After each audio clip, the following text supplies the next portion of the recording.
'Cause I've been everywhere, man. I've been everywhere, man. Across the deserts bare, man. I've breathed the mountain air, man. Of travel I've had my share, man. I've been everywhere.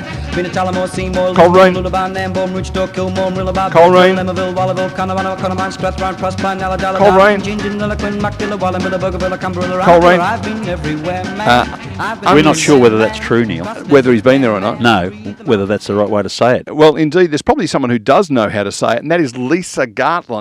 She lives in the aforementioned town. First question that we must ask you, Lisa, as a local, Coleraine or Coleraine?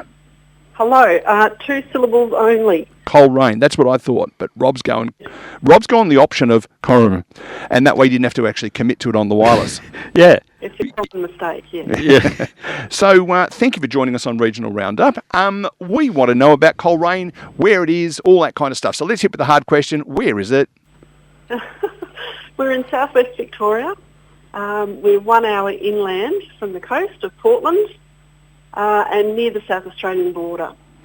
And disappointed that you didn't say about an hour from the Coonawarra Wine District, because that's the main reason I head through there. That's on my list to say. The heart of true fine wool merino growing country. That's my attraction to that neck of the woods. Beautiful part of the world. And sheep is the capital, or it certainly was. Is that still the case? Yes, it is, yes. That's good. It's nice to see things not changing at all. The industry is a bit sick and sad, so people's enthusiasm probably not as it was, but how is the community and the wool growers the wool carried that part of the woods for hundreds, well, more than 100 years. It's the backbone of Australia. What's it like there at the moment to be a wool grower? Look, the price of wool isn't great, but people on land love being on the land and they make it work. There's a good community vibe around Coleraine. There's a really strong vibe. Lots of people putting their heads together and doing lots of community activity to keep things going. We have a thriving footy netball club, of course. And they are the Coleraine... The Maroons, the Coleraine Maroons. There you go. They wear a black and white jumper, which is confusing, but no, they don't. No, maroon with a gold sash. Okay. A bit like the original Fitzroy when I'm going back to the 1800s. Rob remembers that better than I do, yeah. They used to be maroon with a gold. And what league do they play in? It's the Southwest. Okay, so they would stretch down, to Mount Gambier, that direction? Does it go down there? No, they don't go over the border. Okay. They go down towards Portland, but not Portland as such, but townships around that area and up north. Yep. And how far north? Because a lot of those leagues used to be condensed, but we've talked a lot on this station about football clubs folding and or merging and the need to get the right number in the competition. The areas have stretched quite a bit. So do you head up close to Horsham? We go up to Cavendish. No, I think that's probably about as far north. That's sort of north, south and to the east a little. And, of course, the footy netball clubs are very much the heart and soul of the community. Is the one place you all come together and share successes and probably sorrows as well. Your organisation no different. Correct, yes. And what I always think is the true spirit of a township is the number of juniors that you have, and we have a very thriving juniors in both football and netball.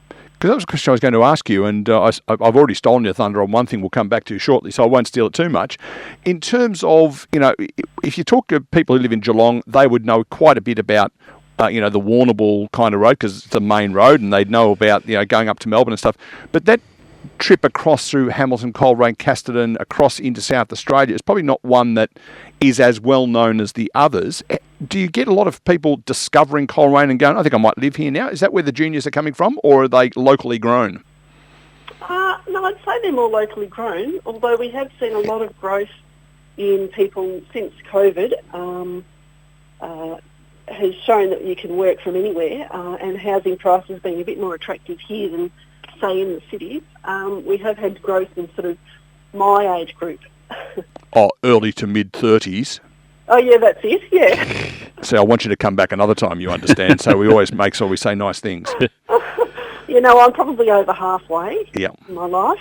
And so it's my age group that's the if you look at the census, I'm of the median age for the area. So, that's the age group that's seen the growth. And so with that comes a huge community spirit, and we've got lots of wonderful community activities here and events. Employment opportunities, there's probably a council yard there. What else keeps the township vibrant? Well, we have a hospital here. We have the biggest employer is Vickery Brothers, our fertiliser, agronomy, logistics distribution place, with employment of over 100 people. It's a huge organisation. How big's the town? A little under 2,000. Okay, so it would have enough for a high school? No, we have 2 primary schools. Right. But we have buses that take us to Casterton and Hamilton, half an hour either side for your high school needs. Okay. And I know there's 1 or 2 business advisory services in that part of the world, which we can't advertise, you understand, but I know there's one of those at least. So there'd be a few small businesses kicking around as well? A lot of small businesses, and they're doing very well. Although, retail and hospitality are struggling, but that's across the board, across the country. But we have some eateries here. We have cafes, a couple of hotels, a couple of pubs. We have a pharmacy. We also have a post office, thank goodness, and interior design. So we have some unusual. You can get your car serviced, you can get your tyres replaced, we've got a furniture shop. There's a broad range of stuff that's available here that and a lot of the locals support that. I think if I was thinking to myself, I think I might open an interior design business. Coleraine doesn't jump to the top of my list of business opportunities I wouldn't have thought. And aren't we lucky then? Yeah, absolutely. You think to yourself, it's a bit unusual to have that in a town of that size, maybe in Hamilton but it's good on them, I say.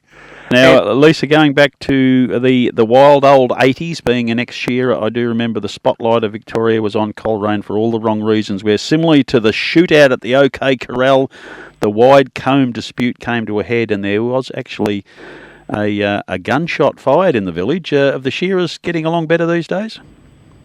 Yes. I wasn't around then. I was living in Melbourne at that point.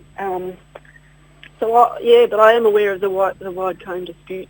There's none of that sort of stuff here. There's none of that argy-bargy. Yeah, it was a very silly time, and I'm sure everyone in the industry looks back on it with great embarrassment as to what happened. But I certainly do remember that it really did come to a head at Coleraine, and I think because of the level of stupidity, that was the start of things getting back to normal very, very quickly, because I think a lot of people were so shocked by the fact that this silly little dispute would rise to that anger. Was quite bizarre, but the industry has thrived on the back of that period of time, that sad period of time, and we still look upon the wool industry with a great deal of pride. And I'm pleased to hear you saying all those things about how your core business is very much the same, because a lot of parts of the agricultural world, with growing of more crop and the change to crossbred sheep, the merino wool industry is dying, but very much alive where you are. Yes. So you just slipped one little piece of factoid in there amongst all of that, and that is that you were living in Melbourne. What made you get up and move to Coleraine? Look, I originally came from this area. I was on a farm in just out of Casterton. Okay. Where my youth was, and then I left when I was 18 and went to the Big Smoke, went to uni. Spent nearly 20 years in Melbourne. Came back to resume the idyllic lifestyle when I was starting a family.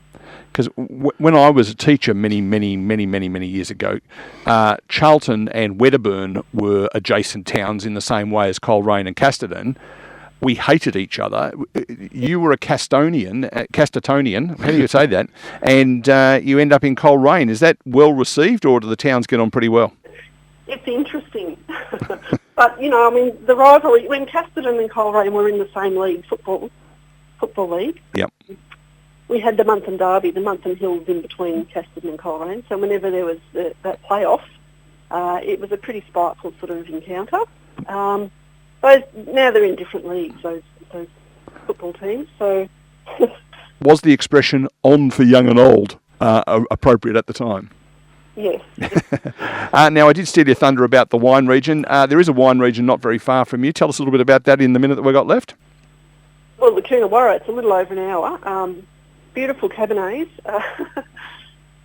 You drive through Penola. I mean, where we're situated here, we have that to the west, we have the Grampians to the northeast.